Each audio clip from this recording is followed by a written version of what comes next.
Okay, எல்லாருக்கும் வணக்கம். இப்போ நம்ம என்ன பார்க்க போறோம் அப்படின்னா வந்து 1 செப்டம்பர் நடந்த 12th கியூட் எக்ஸாமுக்கான டிஸ்கஷன் தான் பார்க்க போறோம். சில என்னென்ன சப்ஜெக்ட்ஸ் இருக்கு அப்படின்னு பார்த்தீங்கன்னா, general knowledge and current affairs இருக்கு. ஸோ மொத்தம் இதுக்கு 20 கொஷின்ஸ். ஸோ ஒவ்வொரு கொஷின்ஸாக நம்ம சால்வ் பண்ணுவோம். இந்த டெஸ்ட் நீங்கள் அட்டன் பண்ணுறதுக்கு முன்னாடி இதுக்கு முன்னாடி நடந்த கிளாஸஸான கொடுத்த ஒர்க் ஷீட்டோ இல்லை அதுக்கான ஸ்டடி மெட்டீரியல் நீங்கள் ரிவைஸ் பண்ணிட்டு வந்தீங்கன்னா உங்களுக்கு இந்த டெஸ்ட் அட்டன் பண்ணுறதுக்கும் மார்க்ஸ் ஸ்கோரிங்க்கு அதிகமாக யூஸ் ஆகும். ஸோ வந்து ஒவ்வொரு கொஷின்ஸாக நம்ம இப்போ பார்க்கலாம்.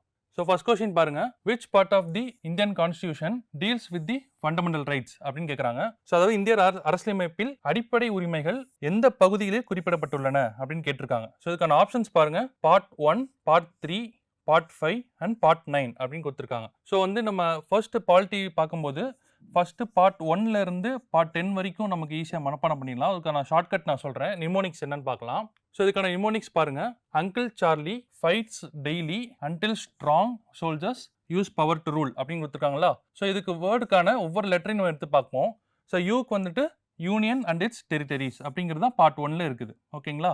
அடுத்து வந்து சிக்கு வந்துட்டு சிட்டிசன்ஷிப் அப்படிங்கிறது பார்ட் 2ல இருக்கு. அடுத்து எஃப்க்கு வந்து நம்ம ஃபண்டமெண்டல் ரைட்ஸ் அப்படிங்கிறது வந்து பார்ட் 3 இருக்கு. அடுத்து டிக்கு வந்து directive principles of state policy, அது வந்துட்டு பார்ட் 4 அப்படிங்கிறது இருக்கு. அடுத்து வந்துட்டு ஃபண்டமெண்டல் டியூட்டிஸ், இந்த அன்டில் அந்த நிமோனிக்ஸ் வச்சு நம்ம பார்க்கலாம். ஸோ அது வந்து ஃபண்டமெண்டல் டியூட்டிஸ் பார்ட் 4A இருக்கு. இது ஏன் பார்ட் 4A அப்படின்னா கேபிட்டல் லெட்டர் ஏ நீங்கள் எங்கெங்க பார்க்குறீங்களோ அதெல்லாம் வந்து கான்ஸ்டியூஷனை அமெண்ட் பண்ணி கொண்டு வந்தது. புரியுதுங்களா? நீங்கள் கிளாஸ்லேயே பார்த்துருப்பீங்க. ஸோ இந்த கேபிட்டல் லெட்டர் ஏ இருந்தாவே வந்துட்டு அமெண்ட் பண்ணி கொண்டு வந்தது. ஸோ அடுத்து பாருங்கள், ஸ்ட்ராங் யூனியன் அப்படிங்கிறது கொண்டு வரும் எஸ்ஸுக்கு, அது பார்ட் 5.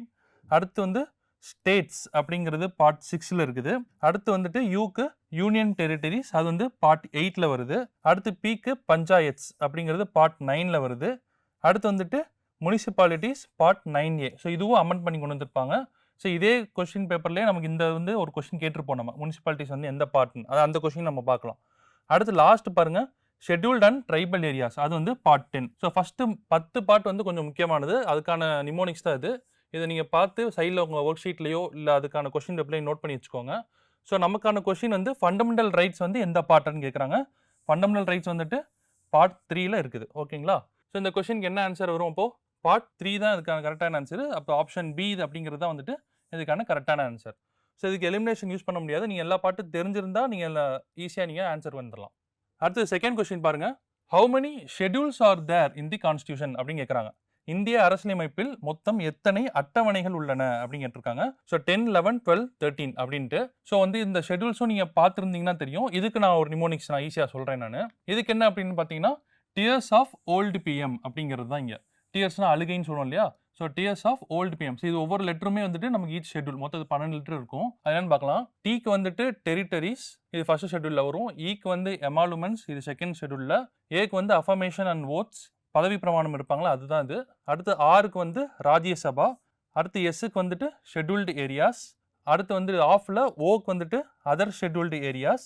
அடுத்து எஃப்ல வந்துட்டு ஃபெட்ரல் ப்ரொவிஷன்ஸ், அதாவது ஸ்டேட்டுக்கும் யூனியனுக்கும் நடுவில் பவர் ஷேரிங்க்கு வந்து ஃபெட்ரல் ப்ரொவிஷன்ஸ். ஓ வந்துட்டு அஃபிஷியல் லாங்குவேஜஸ். எல்லுக்கு வந்து லேண்ட் ரிஃபார்ம்ஸ். அடுத்து டிக்கு வந்து டிஃபெக்ஷன். அடுத்து பிஎம்க்கு பஞ்சாயத்ஸ் அண்ட் முனிசிபாலிட்டிஸ். ஸோ இதெல்லாம் என்னென்ன அப்படிங்கிறது உங்களுக்கு பாலிட்டி கிளாஸை சொல்லியிருப்பாங்க. உங்களுக்கு அந்த ஷார்ட்கட்ஸ் மட்டும் நீங்கள் நோட் பண்ணிக்கோங்க.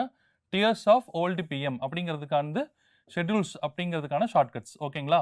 இதை நீங்கள் சைடில் கொஸ்டின் பேப்பரில் நீங்கள் நோட் பண்ணி வச்சுக்கோங்க. ஸோ இப்போ இதில் பாருங்கள் எத்தனை ஷெட்யூல்னு கேட்குறாங்க. நம்ம மொத்தம் எத்தனை பார்த்தோம்? 12 ஷெட்யூல் பார்த்தோம். ஓகேங்களா. அப்போ சி தான் இதுக்கான கரெக்டான ஆன்சர். இப்போ கான்ஸ்டியூஷன் ஃபஸ்ட்டு நம்ம கொண்டு வந்தபோது மொத்தம் வந்து நமக்கு 8 ஷெட்யூல் தான் இருந்துச்சு. அதுக்கப்புறம் வந்து 12 ஷெட்யூலாக மாற்றினாங்க. மொத்தம் 4 ஆட் பண்ணாங்க இல்லையா. ஸோ இங்கே ஆப்ஷன்ஸில் வந்துட்டு இங்கே 8 கொடுத்துருந்தா நீங்கள் 8 போட்டுறாதீங்க. சரிங்களா. இப்போ ஆப்ஷன் ஏ வந்து 10க்கு பதிலாக 8 இருந்துச்சு அப்படின்னா நமக்கு இப்போ இருக்கிற கான்ஸ்டியூஷனில் வந்துட்டு எத்தனை ஷெட்யூல் இருக்கோ அதுதான் நீங்கள் போடணும். ஸோ இந்த கொஸ்டின் செகண்ட் கொஸ்டினுக்கான ஆன்சர் வந்துட்டு சி தான் வந்து கரெக்டான ஆன்சர். அடுத்து தேர்ட் கொஸ்டின் பாருங்கள், which of the following is not a fundamental duty கேட்குறாங்க. இப்போ ஒரு கொஸ்டின் நீங்கள் பார்க்கும்போது இந்த மாதிரி ஹைலைட்டான வேர்டனா அண்டர்லைன் பண்ணி வச்சுக்கோங்க. அப்போ தான் ஆன்சர் வந்து தப்பாக போகாது.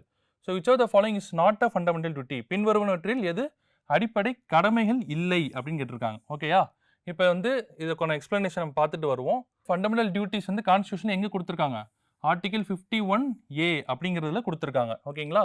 நான் முன்னாடியே போன கொஸ்டினில் நான் என்ன சொன்னேன், 51 கேபிட்டல் லெட்டர் ஏன்னு கொடுத்துருக்காங்க இல்லையா. கேபிட்டல் ஏங்கிறது வந்துட்டு அமெண்ட் பண்ணி கொண்டு வந்தாங்க இல்லையா. அப்போ ஃபண்டமெண்டல் டியூட்டிஸ்ங்கிறது என்ன பண்ணியிருக்காங்க? கான்ஸ்டியூஷனை அமெண்ட் பண்ணி கொண்டு வந்திருக்காங்க. ஓகேங்களா. ஸோ அப்போ வந்து இது வந்து எந்த பார்ட்டில் வருது? Part 4A of the constitution. இதில் மொத்தம் எத்தனை இருக்குது? 11 ஃபண்டமெண்டல் டியூட்டிஸ் இருக்குது. ஓகேங்களா. இந்த 11 ஃபண்டமெண்டல் டியூட்டிஸில் வந்துட்டு எது இல்லைங்கிறது தான் இப்போ நமக்கான கொஸ்டின். ஸோ வந்து நமக்கு எது இல்லைன்னு பார்த்தோம்னா ஓட்டிங் இன் பப்ளிக் எலெக்ஷன்ஸ் அப்படிங்கிறது தான் நமக்கு வந்துட்டு ஃபண்டமெண்டல் டியூட்டிஸில் இருக்காது. ஏன்னா அது என்னவா இருக்கு, லீகல் ரைட்டாக இருக்கு, ஃபண்டமெண்டல் டியூட்டியாக இல்லை. வாக்களித்தல் ஒரு சட்ட உரிமையாகும் அப்படின்னு கொடுத்துருக்காங்க. இது வந்து அடிப்படை கடமை இல்லை, இது வந்து ஒரு சட்ட உரிமை. ஸோ இதுக்கான ஆன்சர் பாருங்க, option D, to vote in public elections அப்படிங்கிறது தான் இதுக்கான சரியான விடை. மற்ற 3 பாருங்க, to uphold, protect the sovereignty, unity and integrity, to value, preserve the rich heritage of our composite culture, to develop scientific temper, humanism and the spirit of inquiry and reform அப்படிங்கிறதுல எங்கெங்க இருக்கும், நமக்கு வந்துட்டு இந்த கான்ஸ்டியூஷனில் இங்கே கொடுத்துருப்பாங்க. 51A கீழே நமக்கு கொடுத்துருப்பாங்க. ஓகேங்களா? ஸோ பாலிட்டி கிளாஸ் நீங்கள் நடத்திருப்பாங்க. ஆர்டிகல் 51A இது முக்கியமான பாயிண்ட்டு, இதை நீங்கள் நோட் பண்ணி வச்சுக்கோங்க. அடுத்த கொஸ்டின், 4th கொஸ்டின் பாருங்க. In which year did the Indian constitution game into effect? அதாவது கான்ஸ்டியூஷன் வந்து எந்த ஆண்டு நடைமுறைக்கு வந்தது அப்படின்னு கேட்குறாங்க. ஸோ ஆப்ஷன் பாருங்க, 1947, 48, 49, 50. ஸோ இந்த மாதிரி இயர் கொடுக்கும்போது கொஞ்சம் உங்களுக்கு கன்ஃபியூஸாக இருக்கும், ப்ளஸ் வந்து ஈஸியாக சால்வ் பண்ணுற மாதிரி இருக்கும்.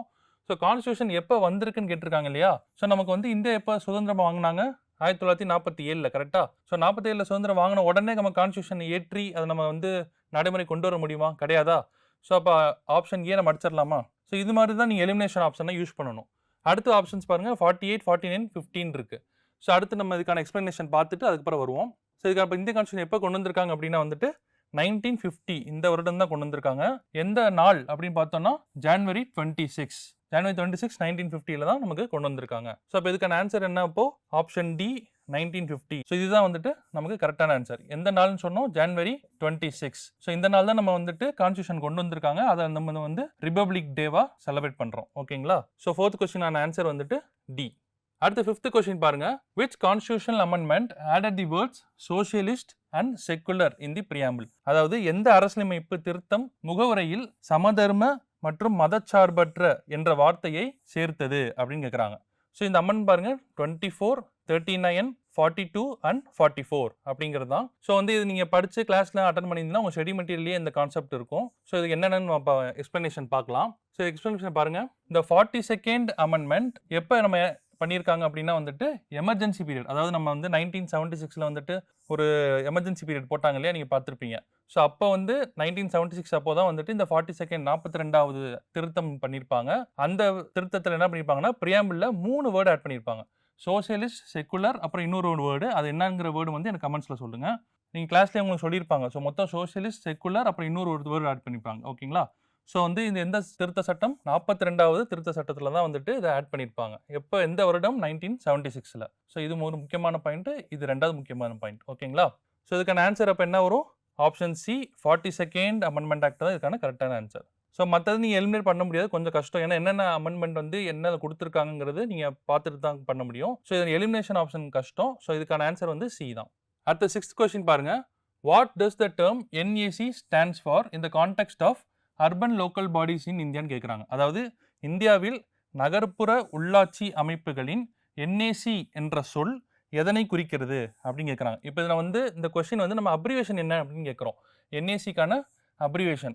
ஸோ இது நீங்கள் தமிழில் பார்க்குறத விட நீங்கள் இங்கிலீஷில் பார்க்குறது தான் கொஞ்சம் ஈஸியாக இருக்கும். ஏன்னா தமிழில் வந்துட்டு வேறு வேறு லெட்டர்ஸாக இருக்கும். ஸோ இந்த ஒவ்வொரு லெட்டரையும் நீங்கள் அப்ரிவேட் பண்ணிங்கனாலே இதுக்கான ஆன்சர் வந்துடும். இப்போ பாருங்கள், இதில் வந்து நேஷ்னல் அட்வைசரி கவுன்சில் அப்படின்னு கொடுத்துருக்காங்க, இல்லை நோட்டிஃபைடு ஏரியா கமிட்டின்னு கொடுத்துருக்காங்க, அடுத்து நியூ அட்மினிஸ்ட்ரேட்டிவ் கவுன்சில்னு கொடுத்துருக்காங்க, அடுத்து ஆப்ஷன் டியில் நேஷனல் அலோகேஷன் கமிஷன் அப்படின்னு கொடுத்துருக்காங்க. ஸோ இங்கே கொஸ்டின் பாருங்கள், இது எப்படி எலிமினேட் பண்ணலாம்னா, இந்த கான்டெக்ஸ்ட் ஆஃப் அர்பன் லோக்கல் பாடிஸ்ன்னு கேட்டிருக்காங்க இல்லையா, அதாவது நகர்ப்புற உள்ளாட்சியை பற்றி கேட்டிருக்காங்க. ஆப்ஷன்லேயே இல்லை நமக்கு அட்வைசரின்னு ஒன்று வருமா, அது ஒன்று வராது. அதுக்கப்புறம் வந்து அலோகேஷன் கமிஷன் ஒன்று இருக்குது. ஸோ அதுக்கும் அர்பன் லோக்கல் பாடிஸுக்கும் சம்மந்தமே இல்லை. ஸோ இது ஆப்ஷன் ஏ நீங்கள் எடுத்துடலாம், ஆப்ஷன் டி நீங்கள் எடுத்துடலாம். அடுத்து வந்துட்டு பி இருக்குது, சி இருக்குது. இப்போ நியூ அட்மினிஸ்ட்ரேஷன், அதாவது அர்பன் லோக்கல் பாடி அட்மினிஸ்ட்ரேட் பண்ணுறாங்களா அப்படிங்கிற ஒரு டவுட் வரும். கரெக்டாக? அதே மாதிரி நீங்கள் நோட்டிஃபைடு ஏரியா கமிட்டி வருமாங்கிறது டவுட் வரும்.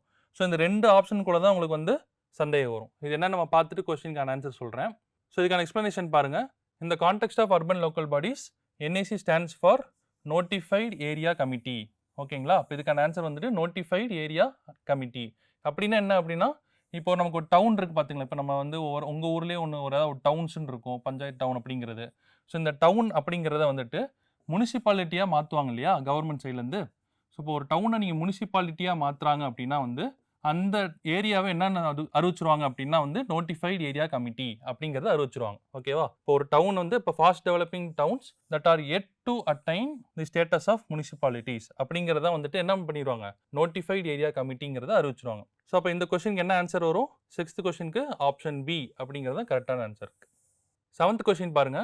Which constitutional amendment act provided for the establishment of municipalities in India அப்படின்னு கேட்குறாங்க. அதாவது இந்தியாவில் நகராட்சிகளை ஏற்படுத்த எந்த அரசியலமைப்பு சட்ட திருத்தம் வழிவகுத்தது அப்படின்னு கேட்குறாங்க. இதுக்கு பாருங்க 42nd கொடுத்துருக்காங்க, 73rd கொடுத்துருக்காங்க, 74th கொடுத்துருக்காங்க, 44th அப்படின்னு கொடுத்துருக்காங்க. ஓகேங்களா? இந்த மாதிரி கான்ஸ்டியூஷன் அமெண்ட்மெண்ட்னா முக்கியமானது. இப்போ உங்களுக்கு நாங்கள் ஆப்ஷன்ஸை கொடுத்துருக்கிறதே வந்துட்டு முக்கியமான அமெண்ட்மெண்ட் தான். ஸோ இது என்னென்ன அப்படிங்கிறத சும்மா சின்னதாக நீங்கள் வந்து ஒரு ஷீட்லையோ இல்லை வந்து உங்களுடைய கொஸ்டின் பேப்பர்லையோ நீங்கள் நோட் பண்ணி வச்சுக்கோங்க.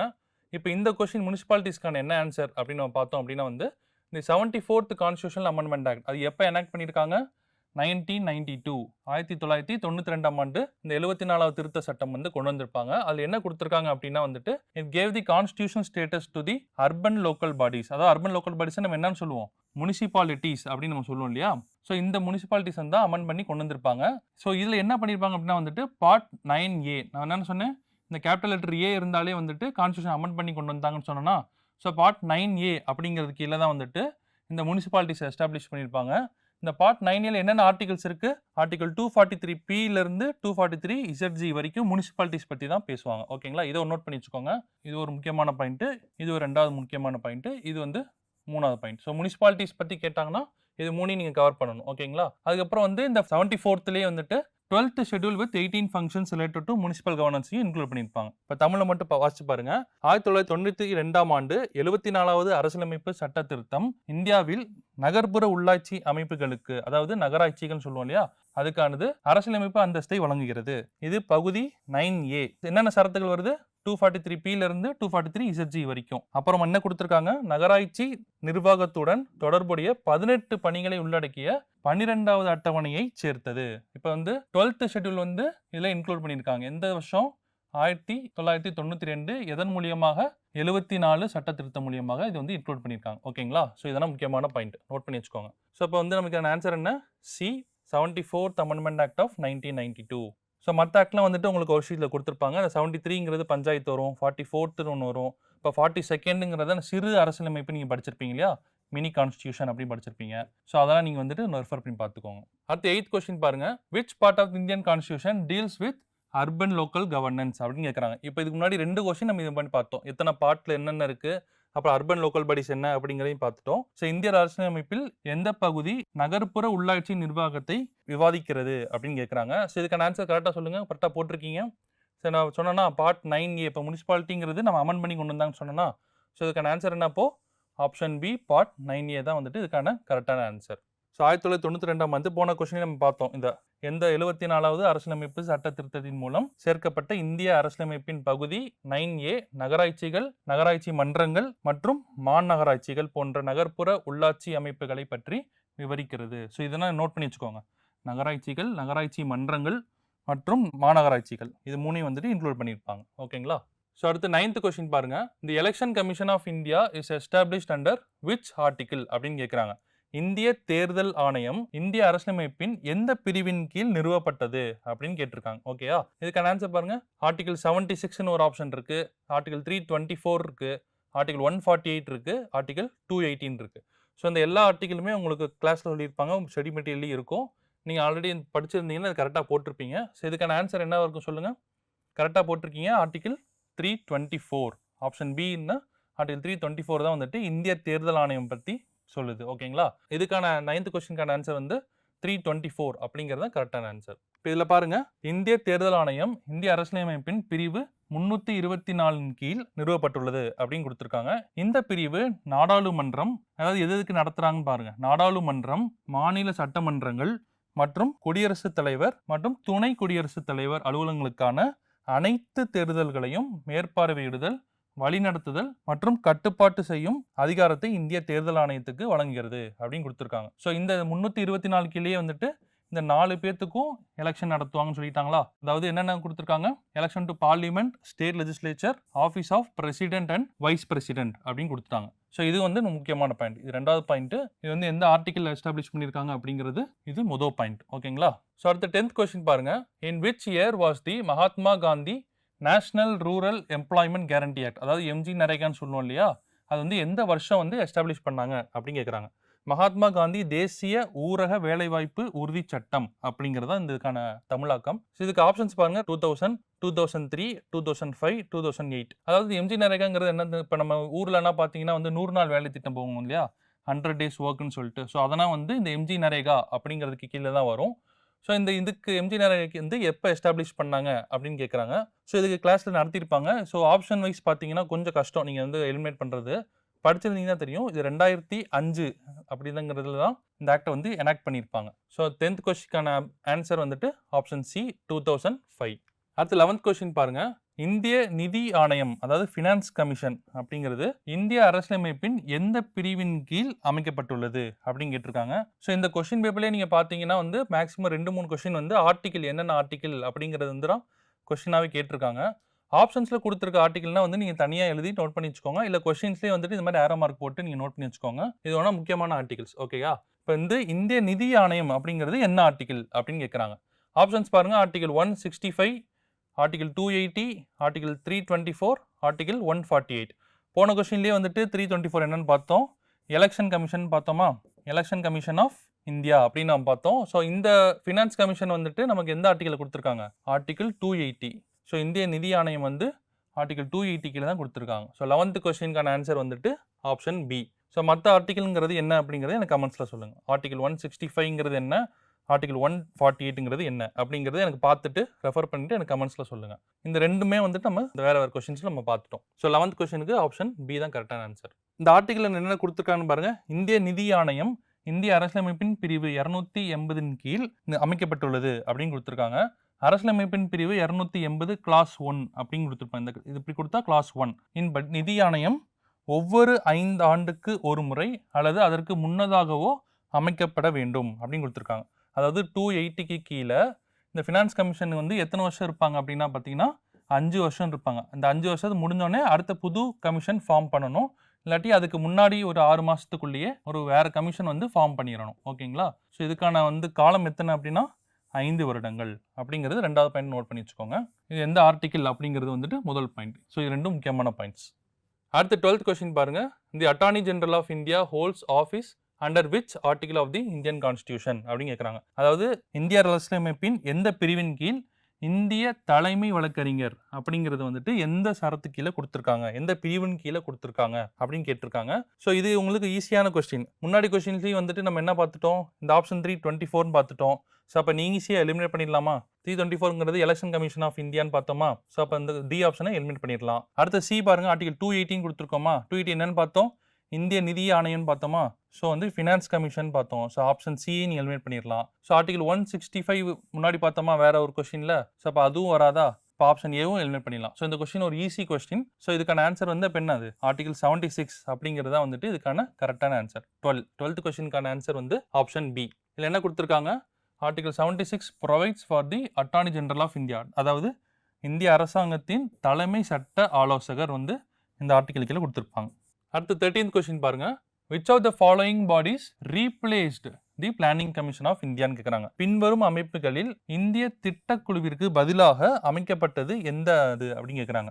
ஓகேங்களா? ஆப்ஷன்ஸ் பாருங்க. National development council, central economic commission, நிதி ஆயோக், ஃபினான்ஸ் கமிஷன் அப்படின்னு கேட்குறாங்க. பிளானிங் கமிஷன் வந்து நம்ம எப்போ கான்ஸ்டியூஷன் இயற்றி நம்ம அதாவது சுதந்திரம் அடைஞ்சு கான்ஸ்டியூஷன் இயற்றும் போது நமக்கு சொசைட்டிக்கான ஒரு பிளானிங் வேணும் இல்லையா. ஸோ என்னென்ன நம்ம அக்ரிகல்ச்சர் பேஸ் பண்ணியோ இல்லை வந்துட்டு மற்ற எக்ஸ்போர்ட் இம்போர்ட் ட்ரேட் பேஸ் பண்ணியோ வந்துட்டு ஒரு பிளான் பண்ணணும், என்னென்ன பண்ணலாம் அப்படிங்கிறப்போ நம்ம இந்தியாவில் வந்துட்டு என்ன பண்ணாங்கன்னா பிளானிங் கமிஷன் வந்து எஸ்டாப்ளிஷ் பண்ணாங்க. ஸோ இப்போ ரீசெண்டாக என்ன பண்ணாங்க, ஒரு 10-15 வருஷத்துக்கு முன்னாடி என்ன பண்ணியிருக்காங்கன்னா இந்த பிளானிங் கமிஷனை வந்துட்டு எடுத்துட்டு நமக்கு நித்தி ஆயோக் அப்படின்னு சொல்லி நமக்கு வந்து எஸ்டாப்ளிஷ் பண்ணாங்க. அதாவது திங்க் டேங்க்னு சொல்லுவாங்க. ஸோ நித்தி ஆயோக் வந்து எஸ்டாப்ளிஷ் பண்ணாங்க. ஸோ இவங்க தான் வந்து இப்போ எல்லாமே ஃபுல்லாக பிளானிங் எல்லாமே வந்து இவங்க தான் இந்தியாவுக்கு வந்துட்டு அட்வைசரியாக இருக்காங்க. ஸோ பிளானிங் கமிஷன் பதிலாக எதை ரீப்ளேஸ் பண்ணியிருக்காங்க, நித்தி ஆயோக் தான். ஸோ அப்போ இதுக்கான ஆன்சர் என்னவாக இருக்கும், ஆப்ஷன் சி அப்படிங்கிற நித்தி ஆயோக்னு தான் இதுக்கான கரெக்டான ஆன்சர். நீங்கள் எங்கே கன்ஃபியூஸ் ஆகலாம் அப்படின்னா ஃபினான்ஸ் கமிஷன் கொடுத்துருக்காங்க. பிளானிங்க்கும் ஃபினான்ஸுக்கும் சம்மந்தம் இல்லையா. ஸோ இதுக்கான டி ஆப்ஷன் நீங்கள் எடுத்துடலாம். இதுவும் எக்கனாமிக் கமிஷன் கொடுத்துருக்காங்க. அதாவது பிளானிங் கமிஷனுங்கிறது எக்கனாமிக்கையும் தாண்டி எல்லா விஷயங்களும் பண்ணுறது. அப்போ ஆப்ஷன் பி வருமா? ஆப்ஷன் பி வராது. ஸோ இந்த மாதிரி யோசிச்சு நீங்கள் அட்டன் பண்ணிங்கன்னா உங்களுக்கு ஆப்ஷன்ஸ் எலிமினேட் பண்ணுறதுக்கும் கொஸ்டினுக்கு வந்து கரெக்டான ஆன்சர் போடுறதுக்கும் உங்களுக்கு ஈஸியாக இருக்கும். இப்போ நீங்கள் அடுத்து கன்ஃபியூஸ் ஆகிறது வந்துட்டு நேஷனல் டெவலப்மெண்ட் கவுன்சில்னு இருக்கும். ஏன்னா அடுத்த டெவலப்மெண்ட் பற்றி தான் வந்து பிளானிங் கமிஷன் பண்ணுவாங்க அப்படின்னு சொல்லி. அப்போ ஆப்ஷன் ஏக்கும் ஆப்ஷன் சிக்கும் தான் வந்து உங்களுக்கு கன்ஃபியூஷன் இருக்கும். ஸோ ஆப்ஷன் சி தான் வந்து இதுக்கான கரெக்டான ஆன்சர். ஸோ இதுக்கான எக்ஸ்பிளனேஷன் பாருங்க. கூட்டுறவு கூட்டாட்சியை ஊக்குவித்தல் மற்றும் கொள்கை வகுப்பதில் முக்கியத்துவம் மற்றும் இந்திய திட்டக்குழுவிற்கு பதிலாக நித்தி ஆயோக், அதாவது இந்தியாவை மாற்றத்திற்கான தேசிய நிறுவனம் அப்படிங்கிறத வந்துட்டு எஸ்டாப்ளிஷ் பண்ணியிருக்காங்க. இது எப்போ பண்ணாங்க அப்படின்னா ஜனவரி 1, 2015 பண்ணியிருக்காங்க. ஸோ இந்த டேட்டை வந்து கரெக்டாக நோட் பண்ணி வச்சுக்கோங்க. 2015 அப்படிங்கிறது எந்த வருஷம் வந்து நித்தி ஆயோக் வந்துச்சுன்னு கேட்பாங்க. ஸோ இது ஒரு முக்கியமான பாயிண்ட், 2015. ஓகேங்களா? அடுத்த 14th கொஸ்டின் பாருங்க. Which of the following acts introduced diarchy at the provincial level அப்படின்னு கேட்குறாங்க. தமிழில் பாருங்க. பின்வருவனவற்றில் மாகாண அளவில் இரட்டை ஆட்சியை அறிமுகப்படுத்திய சட்டம் எது அப்படின்னு கேட்குறாங்க. ஸோ இதுக்கான ஆப்ஷன்ஸ் பாருங்க. Indian council act 1909, government of India act 1858, government of India act 1919, government of India act 1935 அப்படின்னு கொடுத்துருக்காங்க. ஸோ இது வந்து நீங்கள் கிளாஸ்லேயே நடத்திருப்பாங்க. மேக்கிங் ஆஃப் தி அதாவது இந்திய சுதந்திரம் அடைந்ததுக்கு முன்னாடி இந்த மாதிரி ஆக்ட் கீழே என்னென்ன கொடுத்துருக்காங்க, பவர்ஸ் என்னென்ன கொடுத்துருக்காங்கிறத நடத்திருப்பாங்க பாலிட்டி கிளாஸில். ஸோ அதில் வந்துட்டு டயார்கி அப்படிங்கிறது என்ன அப்படிங்கிறத நம்ம பார்த்துருப்பீங்க. ப்ரொவின்ஷியல் லெவலில் டயார்கி இன்ட்ரடியூஸ் பண்ணது எந்த ஆக்ட் அப்படின்னு கேட்குறாங்க. ஸோ இதுக்கான ஆன்சர் பாருங்க. The government of India act 1919 அப்படின்னு சொல்லுவாங்க. அதாவது என்னென்னா வந்துட்டு மான்டெகு அண்ட் கிளெம்ஸ்ஃபோர்ட் அப்படின்னு, அதாவது இவங்க 2 பேர் தான் வந்துட்டு இந்த ஆக்டை வந்து எஸ்டாப்ளிஷ் பண்ணியிருப்பாங்க. ஸோ அதனால் மான்டெகு கிளெம்ஸ்ஃபோர்ட் ரிஃபார்ம்ஸ் அப்படின்னு சொல்லுவாங்க இல்லையா. அவங்கள வந்துட்டு என்ன எஸ்டாப்ளிஷ் பண்ணியிருக்காங்கன்னா a system of dual government. Dual government தான் நம்ம டயார்கின்னு சொல்லுவோம். டியூயல்னா 2. ஓகேங்களா? இதில் என்ன பண்ணியிருக்காங்க அப்படின்னா வந்துட்டு சப்ஜெக்ட், இப்போ நமக்கு வந்து யூனியன், ஸ்டேட்டு, சென்ட்ரல் அப்படின்னு கண்கரண்ட் அப்படின்னு இருக்கும் இல்லையா. அது மாதிரி இதில் வந்து சப்ஜெக்ட்ஸ் வந்து என்ன பண்ணியிருப்பாங்கன்னா 2ஆக பிரிச்சிருப்பாங்க. அது என்ன பண்ணியிருப்பாங்கன்னா என்னென்ன 2னா டிரான்ஸ்ஃபர் சப்ஜெக்ட்ஸ் அப்படிங்கிறதும் ரிசர்வ்டு சப்ஜெக்ட்ஸ் அப்படிங்கிறது 2ஆக பிரிச்சிருப்பாங்க. இந்த டிரான்ஸ்ஃபர் சப்ஜெக்ட்ஸ் வந்துட்டு மினிஸ்டர்ஸ் கீழே கொடுத்துருப்போம், மினிஸ்டர்ஸ்க்கான பவராக இருக்கும். ரிசர்வ்டு சப்ஜெக்ட்ஸ் அப்படிங்கிறது வந்துட்டு கண்ட்ரோல் ஆஃப் தி கவர்னர் கீழே இருக்கும். ஓகேங்களா? ஸோ டூயல்ங்கிறது 2, அதில் 2ஆக பிரிச்சிருப்பாங்க. ஒன்று வந்து மினிஸ்டர்ஸ்க்கான பவராக இருக்கும், இன்னொன்று வந்து கவர்னர் கையில் இருக்கும். ஸோ மினிஸ்டர் கையில் இருக்கிறது வந்துட்டு நம்ம என்ன சொல்லுவோம், டிரான்ஸ்ஃபர்ட் சப்ஜெக்ட்ஸ்ன்னு சொல்லுவோம் இல்லையா, டிரான்ஸ்ஃபர்ட் சப்ஜெக்ட்ஸ். இப்போ கவர்னர் கீழே இருக்கிறது வந்துட்டு நம்ம ரிசர்வ்டு அப்படிங்கிறது நம்ம சொல்லுவோம். ஸோ இது 2ஐயும் பிரிச்சிருப்பாங்க, ப்ரொவின்ஷனல் லெவலில் பிரிச்சிருப்பாங்க, அதாவது மாகாண அளவில் அப்படின்னு சொல்கிறது. ஸோ அதுதான் வந்து நம்ம என்னன்னு சொல்லுவோம் அப்படின்னா வந்து டயார்கி அப்படின்னு சொல்லுவோம், டியூயல் கவர்னன்ஸ் கூட சொல்லலாம். ஸோ இது எந்த ஆக்டில் கொண்டு வந்திருக்காங்க, government of India act 1919. So இதுக்கான ஆன்சர் என்ன, இப்போ ஆப்ஷன் சி, கவர்மெண்ட் ஆஃப் 1919 தான் இதுக்கான கரெக்டான ஆன்சர். அடுத்து 5th கொஸ்டின் பாருங்க. Which are the following articles deals with the right to education, அதாவது பின்வருவனவற்றில் கல்வி உரிமையை பற்றி எந்த பிரிவு சொல்லுதுன்னு தான் கேட்குறாங்க. ஸோ இதே மாதிரி இந்த பேட்டர்ன்லேயே உங்களுக்கு வந்து இது வந்து 4வது கொஸ்டின் கரெக்டாக. ஸோ இந்த மாதிரி முக்கியமான ஆர்டிகல்ஸே நீங்கள் வந்து நோட் பண்ணி வச்சுக்கோங்க. மனப்பாடம் பண்ண அவசியம் இல்லை, இது மாதிரி கொஸ்டின் நீங்கள் பார்த்துட்டே இருந்தாலே உங்களுக்கு ஈஸியாக நீங்கள் அட்டைன் பண்ணலாம். ஸோ அது ஆப்ஷன்ஸ் பாருங்கள். Article 19, article 20, article 21A, article 32. So வந்து ஈஸியாக நீங்கள் சால்வ் பண்ணலாம். எப்படின்னா ரைட் டு எஜுகேஷன் வந்து கான்ஸ்டியூஷனை அமெண்ட் பண்ணி தான் கொண்டு வந்தாங்க அப்படிங்கிற ஒரு கான்செப்ட் தெரிஞ்சாலே, இந்த பாருங்கள் நான் கேபிட்டல் லெட்டர் ஏன் இருக்கா, ஏ இருந்தாலே வந்துட்டு அதை அமெண்ட் பண்ணாங்கன்னு சொன்னோமா. ஸோ அப்போ இதுக்கான ஆன்சர் வந்து ஆர்டிகல் 21A அப்படிங்கிறதா இதுக்கான கரெக்டான ஆன்சர். நம்ம இந்த கமெண்ட் பண்ணாங்க அப்படிங்கிறது கான்செப்ட் தெரிஞ்சாலே வந்துட்டு நம்ம எந்த நம்பர் 21 20 நம்ம ஈஸியாக கன்ஃபியூஸ் ஆகிடுவோம். ஸோ வந்து இது வந்து ஆப்ஷன் சி அப்படிங்கிறத நீங்கள் ஈஸியாக கரெக்டாக போட்டுடலாம். ஓகேங்களா? இந்த 86th கான்ஸ்டியூஷனல் அமெண்ட்மெண்ட் ஆக்ட், அதாவது நான் அமெண்ட் பண்ணோன்னு சொன்னோம், இது எந்த திருத்த சட்டம்னா 86th கான்ஸ்டியூஷனல் அமெண்ட்மெண்ட் ஆக்ட். எந்த வருஷம் அப்படின்னு பார்த்தோம்னா 2002 தான் வந்து இந்த கொண்டு வந்திருக்காங்க. இது என்ன ஆட் பண்ணியிருக்காங்க, ஆர்டிகல் 21A. இந்த 21Aல தான் வந்துட்டு ரைட் டு எஜுகேஷனை கொண்டு வந்திருக்காங்க. அது கீழே என்ன கொடுத்துருக்காங்க அப்படின்னா வந்துட்டு இந்த ஸ்டேட் யாருக்கு பவர் கொடுத்துருக்காங்க, ஸ்டேட்டுக்கு பவர் கொடுத்துருக்காங்க. என்ன பண்ணணும் இந்த ஸ்டேட் அப்படின்னா, they must provide free and compulsory education, எல்லாத்துக்குமே கொடுக்கணும். டு ஆல் சில்ட்ரன் 6 to 14 இயர்ஸ்க்குள்ள எல்லா சில்ட்ரனுக்கும் ஸ்டேட் வந்து என்ன பண்ணணும் அப்படின்னா வந்து ஃப்ரீ அண்ட் கம்பல்சரி எஜுகேஷன் கொடுக்கணும் அப்படிங்கிறத ஆர்டிகல் 21Aல வந்து ரைட் டு எஜுகேஷனில் கொடுத்துருக்காங்க. ஸோ இது வந்து இந்த அமெண்ட்மெண்ட் 86th அமெண்ட்மெண்ட்டா, இது முக்கியமான பாயிண்ட்டு. ஆர்டிகல் 21 அப்படிங்கிறது இது 2வது முக்கியமான பாயிண்ட்டு. ஸோ இது வந்துட்டு 3வது முக்கியமான பாயிண்ட். ஸோ இதுக்கான ஆன்சர் வந்துட்டு 15th கொஸ்டினுக்கு ஆப்ஷன் சிங்கிறது தான் இதுக்கான கரெக்டான ஆன்சர். அடுத்த 16th கொஸ்டின் இதுலேருந்து நம்ம கரண்ட் அஃபேர்ஸ் ஸ்டார்ட் ஆகுது. Where is the international court of justice located? அதாவது சர்வதேச நீதிமன்றம் எங்கே அமைந்துள்ளது அப்படின்னு கேட்குறாங்க. ஆப்ஷன்ஸ் பாருங்க. Geneva Switzerland, New York USA, Hague Netherlands, Paris France. So ஓகேங்களா. இப்போ இதுக்கான கிளாஸ் நீங்கள் பார்த்துருப்பீங்க. ஐசிஜே அப்படிங்கிறது வந்துட்டு ஒரு யுனைடெட் நேஷனோட ஒன் ஆஃப் தி ஆர்கன், கரெக்டாக? ஸோ யூஎன் கீழே தான் வந்து இந்த ஐசிஜே அப்படிங்கிறத எஸ்டாப்ளிஷ் பண்ணியிருப்பாங்க, இந்த சர்வதேச நீதிமன்றம். இது எதுக்காக பண்ணியிருப்பாங்க அப்படின்னா வந்து ஒரு 2 நாட்டுக்குள்ளே ஏதாவது ஒரு சண்டை நடக்குது அப்படின்னா வந்து அவங்க எங்கே போய் இந்த நீதிமன்றம் போவாங்க. இப்போ நம்ம இந்தியாவில் பார்த்தீங்கன்னா வந்துட்டு சுப்ரீம் கோர்ட் இருக்குது, ஒரு ஹை கோர்ட் இருக்குது, நம்ம ஒவ்வொரு டிஸ்ட்ரிக்டும் நமக்கு வந்து டிஸ்ட்ரிக்ட் கோர்ட்ஸ் இருக்குது. ஸோ இந்த மாதிரி பிரச்சனைகள் வரும்போது ஹைகோர்ட் போவாங்க, ஹைகோர்ட் இல்லைன்னா சுப்ரீம் கோர்ட் போவாங்க இல்லையா? ஸோ இது மாதிரி ஒவ்வொரு நாட்டுக்கும், இப்போ இந்தியாவுக்கும் இன்னொரு நாட்டுக்கு ஏதாவது பிரச்சனை, இல்லை வேறு ஏதாவது 2 நாட்டுக்கு பிரச்சனை அப்படின்னா வந்து இந்த சர்வதேச நீதிமன்றத்துக்கு தான் எல்லாரும் போவாங்க. அதனால தான் வந்து இன்டர்நேஷனல் கோர்ட் ஆஃப் ஜஸ்டிஸுங்கிறத யுனைடெட் நேஷன்ஸ் கீழே ஒன் ஆஃப் தி இதாக வச்சிருக்காங்க. ஸோ அதோட ஹெட் குவார்ட்டர்ஸ் வந்து எங்கே இருக்குது, அது வந்து எங்கே வச்சிருக்காங்க அப்படின்னு தான் கேட்குறாங்க. ஸோ இது வந்து நம்ம கிளாஸில் பார்த்தோம் அப்படின்னா வந்துட்டு நம்ம கரெக்டாக போட்டிருக்கலாம். இது வந்து ஆப்ஷன் ஏல ஜெனீவா சுவிட்சர்லாந்து அப்படிங்கிறது வந்துட்டு WHO அப்படிங்கிறது ஹெட் குவார்ட்டர்ஸ், உலக சுகாதார நிறுவனம் பார்த்துருப்போம் இல்லையா? ஸோ WHOட ஹெட் குவார்ட்டர்ஸ் வந்து Geneva Switzerland. So option A வராதா? அடுத்து வந்து ஆப்ஷன் டி பாருங்க. பாரிஸ் பிரான்ஸ்ன்னு இருக்கு. இது எதோட ஹெட் குவார்ட்டர்ஸ் அப்படின்னா வந்து யுனெஸ்கோ அப்படிங்கிறது ஹெட் குவார்ட்டர்ஸ். நீங்கள் கரண்ட் அஃபேர்ஸ் நிறைய பார்த்துருப்பீங்க. யுனெஸ்கோ ஹெரிட்டேஜ் சைட் அப்படின்னு படிச்சிருப்பீங்க இல்லையா? ஸோ அதனால் வந்துட்டு யுனெஸ்கோவோட ஹெட் குவார்ட்டர்ஸ் வந்துட்டு பாரிஸில் இருக்குது. ஸோ டி ஆப்ஷன்ஸும் வராது. ஸோ நியூயார்க்கில் வந்துட்டு இன்னொரு சில யூஎன் ஆர்கனைசேஷன்லாம் வந்துட்டு அங்கே ஹெட் குவார்ட்டர்ஸாக இருக்குது. ஸோ ஆப்ஷன் பியும் வராது, கரெக்டாக? ஸோ இது மாதிரி எலிமினேட் பண்ணிங்கன்னா நமக்கு என்ன ஆன்சர் வரும்? ஆப்ஷன் சி, தி ஹேக் நெதர்லாண்ட்ஸ் அப்படிங்கிறது தான் வந்து இதுக்கான கரெக்டான ஆன்சர். ஸோ 16th கொஸ்டினுக்கு சி தான் வந்து கரெக்டான answer.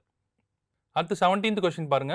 What is the Paris agreement mainly about அப்படின்னு கேட்குறாங்க. அதாவது பாரிஸ் ஒப்பந்தம் முக்கியமாக எதை பற்றி குறிப்பிடுகிறது அப்படின்னு கேட்குறாங்க.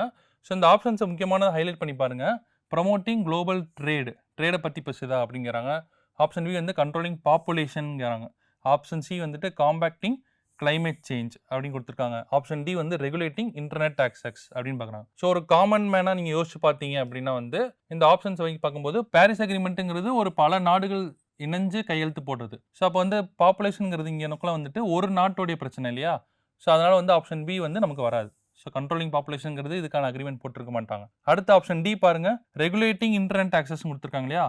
இதுவும் ஒரு சில நாட்டுலாம் கையெழுத்து போட்டு இது மாதிரி நீங்கள் இவ்வளோதான் கொடுக்கணும், அவ்வளோதான் கொடுக்கணும்னு சொல்ல மாட்டாங்க. இது ஒரு நாட்டுக்குள்ளேயே வந்துட்டு பேசி முடிச்சிருவாங்க. அப்படி இப்போ யோசிச்சோம்னா ஆப்ஷன் டியும் வராது. அடுத்து பாருங்க குளோபல் ட்ரேட். ஸோ இது வேணால் இருக்கலாம். அக்ரிமெண்ட் போட்டு நீங்கள் இவ்வளோ இம்போர்ட் பண்ணுங்க, இவ்வளோ எக்ஸ்போர்ட் பண்ணுங்க அப்படின்னு நீங்கள் யோசிக்கலாம். அடுத்து வந்து கிளைமேட் சேஞ்சை பற்றி பேசலாம். இவ்வளோ தூரம் நீங்கள் எமிட் பண்ணலாம், CO2 வந்து இவ்வளோ தூரம் பண்ணக்கூடாது அப்படிங்கிற மாதிரி பேசுவாங்க. ஸோ நீங்கள் கன்ஃபியூஸ் ஆகிறது வந்துட்டு ஆப்ஷன் ஏக்கும் சிக்குள்ளே தான் இருக்கும். ஸோ இது மாதிரி நீங்கள் 50-50 கொண்டு வந்தீங்கன்னா ஈஸியாக நீங்கள் சால்வ் பண்ணலாம். ஸோ இதுக்கான ஆன்சர் என்னன்னு பார்க்கலாம். பாரிஸ் ஒப்பந்தம் என்பது காலநிலை மாற்றத்திற்கு எதிராக போராடவும் உலக வெப்பமயமாக்குவதை குறைக்கவும் உருவாக்கப்பட்ட ஒரு சர்வதேச ஒப்பந்தமாகும். அதாவது கிளைமேட் சேஞ்ச் அப்படின்னு நம்ம சொல்லுவோம் இல்லையா? கிளைமேட் சேஞ்ச் அப்படிங்கிறதுக்காகவும் ப்ளஸ் வந்துட்டு குளோபல் வார்மிங் நம்ம படிச்சிருப்போம். உலக வெப்பமயமாக்குதல் அப்படின்னு நம்ம நிறைய பேர் படிச்சிருப்போம் கிளாஸ்லலாம். ஸோ குளோபல் வார்மிங் அப்படிங்கிறத கண்ட்ரோல் பண்ணுறதுக்கும் தான் வந்துட்டு இந்த பாரிஸ் ஒப்பந்தம் வந்து போட்டிருப்பாங்க. இது எப்போ போட்டாங்க அப்படின்னா வந்துட்டு இது 2015ஆம் ஆண்டு டிசம்பர் 12 அன்று பாரிஸ் நகரில் நடைபெற்ற ஐநா காலநிலை மாறுபாட்டு மாநாட்டில், அதாவது COP கான்ஃபரன்ஸ் ஆஃப் பார்ட்டிஸ் அப்படிங்கிறதுல 21 வந்து எங்கே நடந்துச்சு அப்படின்னா பாரிஸ் அப்படிங்கிற ஏரியாவில். பாரிஸ் எங்கே இருக்குது? ஃப்ரான்ஸில் இருக்குது. எந்தெந்த நாட்டுகள்னா மொத்தம் 196 நாடுகளுக்கு நடுவில் வந்து இதை வந்து கையெழுத்து போட்டிருக்காங்க. ஓகேங்களா? இப்போ இது வந்து ஒரு முக்கியமான பாயிண்ட்டு. ப்ளஸ் வந்து இது வந்து ஒரு முக்கியமான பாயிண்ட். அடுத்து முக்கியமான பாயிண்ட் வந்துட்டு இந்தியா வந்து எப்போ பண்ணாங்க அப்படிங்கிறது தான். இப்போ 2015 இந்த பாரிஸ் ஒப்பந்தம் அக்ரிமெண்ட் பண்ணியிருக்காங்க. இப்போ இந்தியா வந்து எப்போ பண்ணியிருக்காங்கன்னா அக்டோபர் 2, 2016 அன்று பாரிஸ் ஒப்பந்தம் அங்கீகரித்தது அப்படின்னு கொடுத்துருக்காங்க. ஸோ 15 போட்டாங்க, 16 அடுத்த வருஷமே என்ன பண்ணிட்டாங்க? இந்தியா வந்து அங்கீகரிச்சிட்டாங்க அப்படின்னு சொல்லி கொடுத்துருக்காங்க. ஸோ வந்து 17க்கு ஆன்சர் என்ன வரும்? Option C, compacting climate change அப்படிங்கிறதா இதுக்கான சரியான ஆன்சர். அடுத்து 18வது question. Who is known as the father of green revolution in India அப்படின்னு கேட்குறாங்க. அதாவது இந்திய பசுமை புரட்சியின் தந்தை என்று அழைக்கப்படுபவர் யார் அப்படின்னு கேட்குறாங்க. APJ Abdul Kalam, MS Swaminathan, Norman Borlaug, Verghese Kurien அப்படின்னு கொடுத்துருக்காங்க. ஸோ நீங்கள் கரண்ட் அஃபேர்ஸ்லையோ இல்லை நீங்கள் ஸ்டடி மெட்டீரியல்லையோ நீங்கள் பார்த்தீங்கன்னா அது ஈஸியாக நீங்கள் சால்வ் பண்ணலாம். இல்லை எலிமினேஷன் டெக்னிக் யூஸ் பண்ணாலும் கூட நீங்கள் ஆப்ஷன் ஏ வந்து APJ அப்துல் கலாம்னு கொடுத்துருக்காங்க. இவர் வந்து நீங்கள் மிசைல் மேன் அப்படின்னு நம்ம சொல்லுவோம், ஏவுகணை வீரன் அப்படின்னு நம்ம சொல்லுவோம் இல்லையா? ஸோ அப்படின்னா வச்சு நீங்கள் எலிமினேட் பண்ணிங்கன்னா ஆப்ஷன் ஏ வந்து நமக்கு வராது இல்லையா? ஸோ மற்ற 3 ஆப்ஷன்ஸையும் கன்ஃபியூஸ் ஆகும். MS சுவாமிநாதனா, நார்மன் போர்லாங்கா, வர்கீஸ் குரியனான்ட்டு. ஸோ இதுக்கான ஆன்சர் என்ன அப்படின்னா வந்துட்டு ஆப்ஷன் பி, MS சுவாமிநாதன் அப்படிங்கிறதா வந்து இதுக்கான கரெக்டான ஆன்சர். ஏன் எம்எஸ் சுவாமிநாதன் வந்து ஃபாதர் ஆஃப் கிரீன் ரெவல்யூஷன் சொல்கிறோம் அப்படின்னா வந்துட்டு he played a key role in bringing high yielding varieties of wheat and rice. அதாவது என்னாச்சு அப்படின்னா வந்துட்டு 1960s 1960 என்ன ஆச்சுன்னா India was facing food shortage, அதாவது உணவு பற்றாக்குறையாக இருந்துச்சு 1960. ஸோ அப்போ வந்துட்டு அக்ரிகல்ச்சர் பண்ணும்போது ஹார்வெஸ்ட் பண்ணும்போதோ அதுக்கான சாகுபடி வந்து அதிகமாக இல்லை.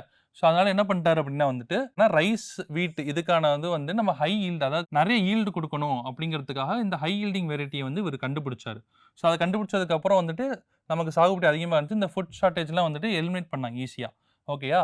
ஸோ அதனால தான் வந்துட்டு எம்எஸ் சுவாமிநாதன் வந்து என்னன்னு சொல்கிறாங்க, father of green revolution in India அப்படின்னு நமக்கு சொல்கிறாங்க. ஸோ அதுக்கான ஆன்சர் வந்துட்டு எம்எஸ் சுவாமிநாதன்.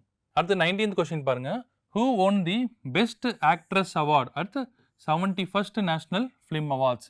நான் போன கிளாஸ்லேயே நான் சொன்னேன், இந்த மாதிரி அவார்ட்ஸ் செக்ஷனோ இல்லை ஸ்போர்ட்ஸ் கொஸ்டினோ இந்த மாதிரிலாம் நீங்கள் பார்த்தீங்கன்னா ஜஸ்ட் என்னன்னு யார் வாங்கியிருக்கா, இந்தியாவிலேருந்து யார் போயிருக்கா அப்படிங்கிறத மட்டும் நீங்கள் வந்து பார்த்து வச்சுக்கோங்க. அதாவது ஹூ அப்படிங்கிற ஆப்ஷனுக்கு மட்டும் பார்த்து வச்சுக்கோங்க அப்படின்னு சொன்னேன்.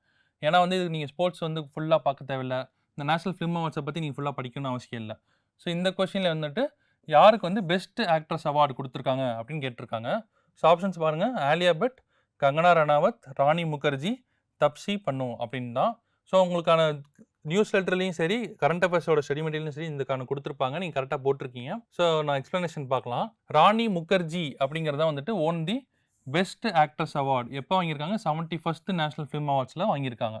ஸோ எதுக்காக வாங்கியிருக்காங்க அப்படின்னா வந்துட்டு மிஸ்டர் சட்டர்ஜி வெர்சஸ் நார்வே அப்படிங்கிற படத்தில் நல்லா நடிச்சிருக்காங்க அப்படிங்கிறதுக்காக பெஸ்ட் ஆக்ட்ரஸ் அவார்ட் கொடுத்துருக்காங்க. ஸோ மற்ற ஆப்ஷன்ஸும் பாருங்கள், நமக்கு ஆலியா பட்டன் இருந்தாங்க இல்லையா, ஸோ அவங்களும் வந்துட்டு பெஸ்ட் ஆக்ட்ரஸ் அவார்டு வாங்கியிருக்காங்க. ஆனால் எப்போ வாங்கியிருக்காங்கன்னா 69th நேஷனல் ஃபிலிம் அவார்ட்ஸில் வாங்கியிருக்காங்க.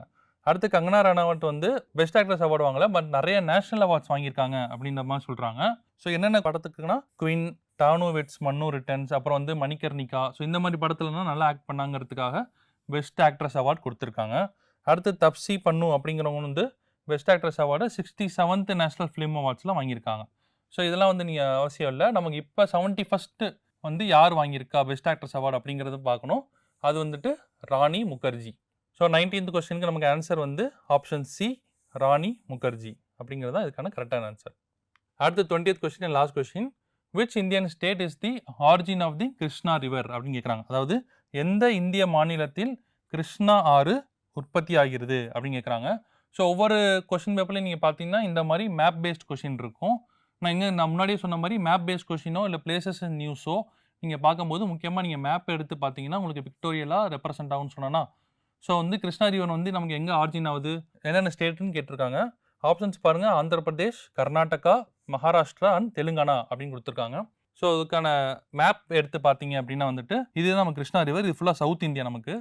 ஸோ சவுத் இந்தியாவில் நமக்கு மகாபலீஸ்வரர் அப்படிங்கிற ஏரியாவில் தான் ஸ்டார்ட் ஆகுது. இந்த மகாபலீஸ்வரர் அப்படிங்கிறது எந்த ஸ்டேட்டில் இருக்குது அப்படின்னு பார்த்தோம்னா மகாராஷ்டிரா ஸ்டேட்டில் தான் இருக்குது. ஓகேங்களா? ஸோ மகாபலீஸ்வரர் ஸ்டார்ட் ஆகி அப்படியே இந்த கிருஷ்ணா ரிவர் வந்து ஆந்திரா வழியாக போயிட்டு நாகார்ஜுன கொண்டானா கிராஸ் பண்ணி அப்படியே நமக்கு பே ஆஃப் பெங்கால், அதாவது வங்காள விரிகுடான்னு சொல்லுவோம் இல்லையா, பே ஆஃப் பெங்காலில் கலந்துரும். ஓகேங்களா? அப்போ கிருஷ்ணா ரிவர் வந்துட்டு இங்கே அப்படியே ஸ்டார்ட் ஆகும். ஸோ இப்போ இந்த மாதிரி நீங்கள் ரிவர்ஸ் பார்க்கும்போது இது கீழே என்னென்ன ரிவர்ஸ் இருக்குது, அது கிருஷ்ணா இருக்கும், கோதாவரி போகும், காவேரி போகும். ஸோ இந்த மாதிரி நிறைய ரிவர்ஸ் போகும். அது எங்கெங்கே ஆரிஜின் ஆகுது அப்படிங்கிறது நீங்கள் பார்த்து வச்சுக்கோங்க.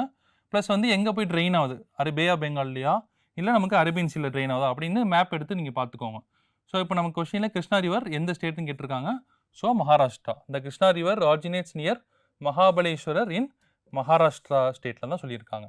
ஸோ நமக்கான 20th கொஸ்டின் வந்துட்டு ஆப்ஷன் சி. ஸோ இது நீங்கள் ஈஸியாக எலிமினேட் பண்ண முடியாது. இந்த ரிவர்ஸ்லாம் இந்த மாதிரி நான் சொன்ன மாதிரி மேப் எடுத்து பார்த்தா தான் வந்து ஈஸியாக பண்ண முடியும். ஸோ சி தான் வந்துட்டு மகாராஷ்டிரா தான் வந்து இதுக்கான கரெக்டான ஆன்சர். ஸோ இந்த டெஸ்ட் டிஸ்கஷனில் வந்துட்டு நீங்கள் 20 கொஸ்டின்ஸ் பார்த்தீங்க, 15 கொஸ்டின் ஜென்ரல் நாலேஜ், அப்புறம் பேலன்ஸ் வந்து கரண்ட் அஃபேர்ஸ் கொஸ்டின் பார்த்தீங்க. ஸோ நீங்கள் இந்த மாதிரி டெஸ்ட் அட்டன் பண்ணும்போது இந்த மாதிரி நான் சொன்ன மாதிரி map question, sports question, awards கொஸ்டின்னா வந்துட்டு இந்த மாதிரி தனியாக நோட் பண்ணி வச்சுக்கோங்க. இந்த நீங்கள் நியூஸ் லெட்டர்லையும் நீங்கள் பார்ப்பீங்க, ப்ளஸ் வந்து கரண்ட் அஃபேர்ஸ் ஸ்டடி மெட்டீரியலையும் நீங்கள் பார்த்துருப்பீங்க. பாலிட்டி வச்சு பார்க்கும்போது நீங்கள் ஸ்டடி மெட்டீரியலையும் இருக்கும். ஸோ நான் அப்பப்போ ஆப்ஷன் சொன்னேன், கமெண்ட்ஸில் சொல்லுங்க சொல்லி நிறைய கொஸ்டின் சொல்லியிருந்தேன், அதெல்லாம் கமெண்ட்ஸில் சொல்லுங்கள். ப்ளஸ் இந்த மாதிரி நீங்கள் இன்ட்ராக்ட் பண்ணி படித்தா தான் வந்து ஈஸியாக மார்க் ஸ்கோரிங்க்கு உங்களுக்கு யூஸ் ஆகும். ஸோ இதே மாதிரி அடுத்த டிஸ்கஷனில் பார்ப்போம். தேங்க்யூ.